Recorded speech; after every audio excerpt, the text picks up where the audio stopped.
Have you ever found yourself so focused on what you're currently doing that nothing really matters? You feel completely immersed in what you're working on. You're at one with the task that you're completing, whether it's a sport, a video game, or studying. Some people call this state the flow state. It's a state of consciousness where nothing else matters except for what's right in front of you in the moment, when your attention is fully focused on it. For me, this comes most naturally when I'm doing something that I love, like playing a video game or doing a sport.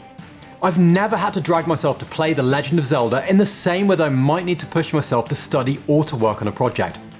But what if there was a way to get into that flow state and get addicted to studying and work? So if we look at video games or sport or anything that you enjoy, there are a number of similarities that we can actually apply to tasks like studying to trick our brains and get us addicted so that we don't need to force ourselves and get motivated to sit down in front of our laptops. So let's explore 5 ideas that we can apply right now from video games that help us get into a flow state and get addicted to studying. Number 4 on the list is one of my favorites, and do hit that subscribe button if you haven't already done so. Let's get into it. So the first concept is called appropriate difficulty. If I get to a boss in any video game that's too hard, I might try for a while, but then I'm likely to give up. Equally, if a game isn't challenging me and I'm just randomly walking the character around, it's gonna get a little bit boring. And it's the same with sport. If I'm getting beaten all the time or if I'm winning too easily, I'm not gonna want to continue.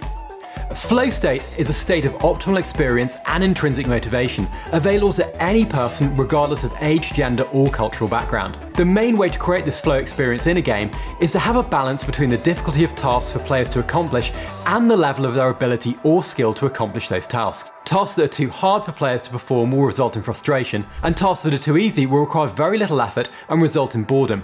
In both cases, the players lose their motivation to continue. The task I'm doing needs to match my skill level and challenge but not frustrate me. Now, my skill will increase if I play, so the difficulty of the game needs to increase as players progress. And that's why bosses at the end of a level are way harder than enemies at the beginning. And it's the same for studying if you encounter a new concept. The first time you encounter something new, it's gonna seem really difficult. But as you gradually work through things in a bite-sized way, you'll build up that knowledge and suddenly everything will unlock and you'll reach those threshold concepts where everything becomes very obvious. If you think back to the first time you learned about plant biology, it was obviously really difficult and challenging understanding what photosynthesis was. But as you're introduced to the concepts, do active recall questions and sit exams, it gradually becomes easier and easier with time, and then you can master things and teach others. When you're studying for exams or working on a project, you need to make sure that you're studying at the right level for yourself. If you go over concepts that you already know or just read over topics, that's very passive and easy, even though it can feel quite simple to do. You're much better challenging yourself and using test questions and active recall to really make that knowledge stick. However, if you also do the opposite and try and jump into very difficult, complex applications of knowledge without starting off and building understanding around the things that you're learning, you're also going to become really frustrated. For example, when I first learned about neurology in medicine, some of the concepts like multiple sclerosis seemed really complicated because I didn't understand some of the underlying neurophysiology. Once I'd been introduced to that in lectures and in mini exams and tests, that then unlocked my ability to understand what was happening in MS around some of the nerve cells, and then it became much more logical and easy. And so when you start revising, you need to build up that knowledge over time and not be afraid to make mistakes and go back over topics to unlock them. If I think about some of my favourite video games or sports, or even just going to the gym for that matter, I can spend hours and hours playing because it feels really easy to get started. When I switch on my PlayStation or walk into the gym, I know what to do, I know how to do it, and I know that I'm going to be free from distractions. It's really easy to get started and to continue playing even when things start to get harder. One of my favourite breakdown videos looks at how Nintendo build their starting levels for Mario games. When you start playing, you literally just run Mario around and then you're introduced to a new concept like jumping on Goombas' heads. This rewards you with some points and a little noise. As the level then progresses, you need to make more precise jumps and you build up on this skill. The game naturally guides you and then introduces more challenges as you progress. And it's the same with big open world games like Grand Theft Auto and Elden Ring 2.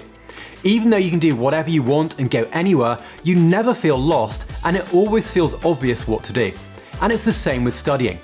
If I've put my books out on my desk the night before and I've planned what I need to do, it's then easy to get started and get into that flow state. On the other hand, if I have absolutely no idea what I'm learning or how to learn, it's then way harder and I'm much more likely to procrastinate.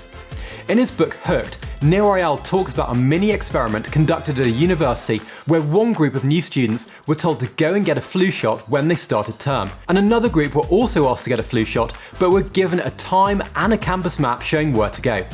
The group with the set time to get a flu shot and a map showing them where to go almost all got a shot, while the other group just didn't. When I plan out my study sessions, I'll try to use a process that makes things easy. I'll study at the same desk, at the same time each day, and I'll make sure that I know what I'm going to study. And this can really be accomplished by building a plan and a process before you actually get down to doing active recall questions or reading over notes. What you want to do is map out what you need to do every single time you sit down at your desk, because then there's no excuse not to know what to do and not to know how to continue and move on to more challenges that will lead to deeper learning. When I play any video game, I'm a massive completionist. I want to find every secret, I want to unlock every challenge and trophy, and I want to get that 100% completion rating. And this is because it gives me a little bit of a dopamine hit. Whether you're playing an RPG and leveling up your character, or getting to the next level, or just defeating the next fighter in Street Fighter, completing things and hitting those goals rewards you with that dopamine release. In learning and studying, setting clear goals and then achieving them gives a similar reward function. In his book Hooked, Neil Royale goes into the habit formation process and the psychology behind it. A person needs to receive a trigger, perform an easy to complete action, receive a variable reward that relates to that trigger, and then must invest time in the experience to form a habit, where the trigger to take action is no longer external, such as a calendar reminder, but comes from their internal motivation. And emotion plays a huge role in game design, with the goal to delight the player and make the experience enjoyable. I actively want to go back to playing The Legend of Zelda, as I know there are secrets to unlock and I'm emotionally connected to the world, story and the characters. Our body's physiological reward response is to release dopamine, giving you that feeling of joy. And studies have shown that our craving for rewards causes a stronger emotional reaction than receiving the reward itself. And games will often employ variable reward mechanics such as loot crates and random results to engage players. When I study or work on any project, I'll break what I'm doing down into goals, and I'll set myself a challenge. I'll also be really specific. For example, when I was studying for medical finals, I set myself a challenge of doing 2,000 active recall questions within a week. I'd then break that down further and set myself a challenge of doing a set number of questions a day and trying to exceed it. This became a personal challenge for me, and my competitive mindset meant that I was going to achieve that every single time.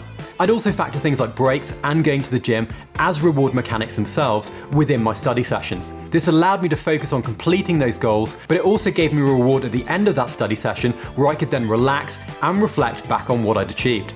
When you're studying or working, if you employ this goal setting and reward mechanic in your own studying and work, you'll eventually trick your brain into no longer needing that external trigger, and your own internal triggers related to the reward and dopamine release will mean you'll want to get down to studying and you'll want to get that work done in the time allowed. Now, video games are inherently fun. They're bright, they're colourful, they're enjoyable, and there's a story to them that emotionally involves you. And I get it. Reading through a textbook probably doesn't give you that same kick or enjoyment out of life. But what if it did? Well, we need to think about how we're actually studying and working. Not only is rereading and highlighting not an effective way to learn, it's also pretty boring for the most part.